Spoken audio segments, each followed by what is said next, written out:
Bradley, ano ba ang kahalagahan ng pagbisitang yan ng Pangulo dyan sa UAE?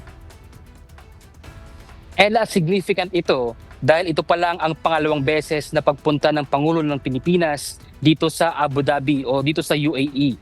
Ang unang beses ay noong November 2024, si Pangulong Marcos din na makasaysayan sa ating bansa dahil iyon ang unang pagdalaw ng isang Pangulo ng Pilipinas sa UAE sa nakalipas na 15 taon. Dumating na nga si Pangulong Ferdinand Marcos Jr. sa Abu Dhabi para sa kanyang 4 na araw na state visit.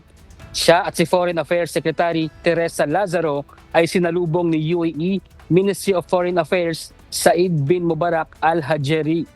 Ang Pangulo ay lalahok sa Abu Dhabi Sustainability Week base sa imbitasyon ni UAE President Sheikh Mohammed bin Zayed Al Nahyan. Pinaka-highlight ng kanyang working visit ang paglagda sa Comprehensive Economic Partnership Agreement o CEPA, ang kauna-unahang free trade agreement sa pagitan ng Pilipinas at UAE. Ayon sa Pangulo, magbibigay ito sa Pilipinas ng mas malawak na market access sa Middle East.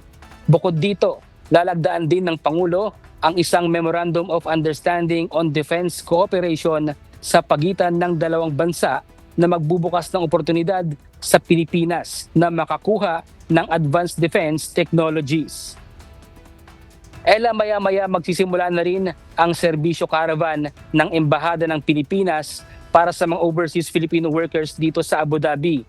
At inaasahan rin na haharapin ni Pangulong Marcos ang Filipino community dito sa Abu Dhabi na bahagi ng kanyang 4 na araw na pagbisita dito. Yan muna ang latest dito sa Abu Dhabi. Balik sa inyo. Maraming salamat, Bradley Robusa.